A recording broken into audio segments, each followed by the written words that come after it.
সব শেষ আশাতেও মানে জল ঢালা হয়ে গেল। কেন না গতকাল সম্ভবত গতকাল শিক্ষামন্ত্রী প্রেস কনফারেন্সে বললেন যে অতিরিক্ত 15,000 শূন্য পদে শিক্ষক নিয়োগ হবে, যেটা 2016 প্যানেল সেই 26,000 সেটা তো অবশ্যই হবেই, প্লাস নাকি 15,000 প্লাস শিক্ষক পদে পুনরায় মানে রিক্রুটমেন্ট হবে। এটা শোনার পরে কিন্তু আমরা প্রত্যেকেই একটা আশায় ছিলাম, হয়তো এই ভোট ঘোষণার আগে কিন্তু এই ডিক্লেয়ার হবে, সেখানে মানে বিজ্ঞপ্তি আসবে এবং সেই মোতাবেক অন্তত ভোট প্রক্রিয়ার মধ্যে ফর্ম ফিল আপটুকু হবে, এটা আমরা প্রত্যেকে আশা করেছিলাম। কিন্তু কিছুক্ষণ আগেই ভোট ডিক্লেয়ার হয়ে গিয়েছে এবং সেখানে আমাদের পশ্চিমবঙ্গে 2 দফায় ভোট হবে, সেটাও ডিক্লেয়ার করেছেন মুখ্য নির্বাচন আধিকারিক। তো সেখানে তাহলে কিন্তু শেষ অবধি শিক্ষামন্ত্রীর কথা কিন্তু সঠিক হলো না। উনি একটা সামনে আশা দিয়েও সেটা উনি মানে রাখতে পারলেন না বা রাখলেন না।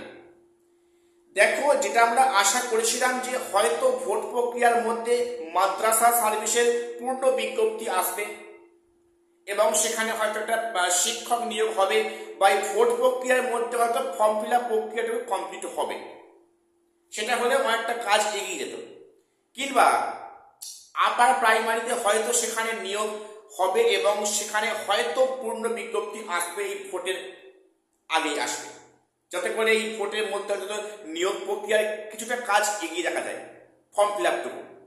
কিন্তু আজকের ভোট ঘোষণা হয়ে গেল, এরপরে কিন্তু কোনো নতুন পরীক্ষার বিজ্ঞপ্তি প্রকাশিত হবে না, অর্থাৎ এখানে কোড অফ কন্ডাক্ট রুল লাগু হয়ে গেল আজ থেকে। এখন তাহলে আগামী মে মাসের মধ্যে কিন্তু আর কোনো সেরকম কোনো বড়সড় কোনো এক্সাম মানে কোনো বিষয় নেই। আমরা প্রত্যেকে আশা করেছিলাম যে ভোট প্রক্রিয়ায় কিন্তু আগে প্রতিবারই একটা চমক থাকে, অন্তত একটা ফর্ম ফিল আপ করিয়ে রাখে, কিন্তু এবারে সেটাও হলো না, মাদ্রাসাও হলো না, আপারেও হলো না। তাহলে এখন বিষয়টা হচ্ছে কি, ভোট প্রক্রিয়া মিটতে মিটতে প্রায় মানে মে মাসে ভোট ডিক্লেয়ার মানে সেখানে রেজাল্ট হবে, তারপরে মানে অনেক ঝড় বয়ে যাবে। কিন্তু তারপরে একবার ভোট বৈতরণী পার হয়ে গেলে যে সরকারে আসুক না কেন, তারা কি এই পরীক্ষার মানে কি মানে সেখানে নিয়োগের কোনো উদ্যোগী হবে? আমার তো মনে হচ্ছে না। তো একবার যদি ভোট বৈতরণী পার হয়ে যায় তাহলে কিন্তু এই নিয়োগ নিয়ে আর কোনো কথা হওয়ার কোনো চান্স থাকছে না। এক কথায় বলতে গেলে এটা তো বাস্তব কথা বললাম, ওই যা গ্রুপ সি গ্রুপ ডি হয়েছে তার প্রেক্ষিতে যাতে কিছু হবে এবং সেখানে হচ্ছে কি 9-10 হয়তো ভেরিফিকেশন বা ইন্টারভিউটুকু হবে, এই প্রক্রিয়া নিয়োগ হবে।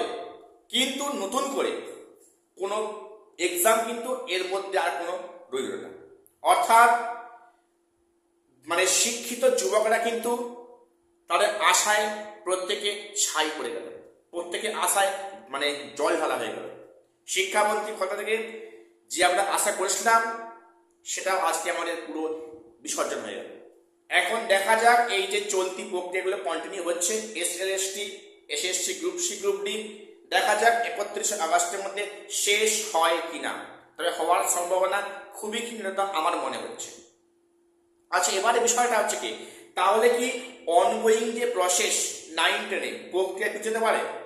দেখো, সেটা যেহেতু কমিশন একটা ক্যালেন্ডার প্রকাশ করেছে, আমি জানি না কি হবে, হয়তো 9-10 হয়তো প্রক্রিয়া কিছুটা দেরি বা পিছিয়ে যেতে পারে, একটা খবর আমি শুনছি।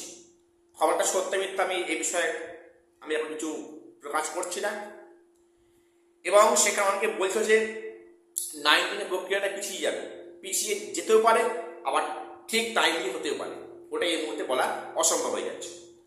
তো আজকে এটুকু আপডেট দেওয়ার ছিল, প্রত্যেক চ্যানেলটা সাবস্ক্রাইব করে রাখো SSC PSC গুরুত্বপূর্ণ আপডেট পাওয়ার জন্য। আর শেষ করছি, দেখা হচ্ছে পরের কোনো ভিডিওতে।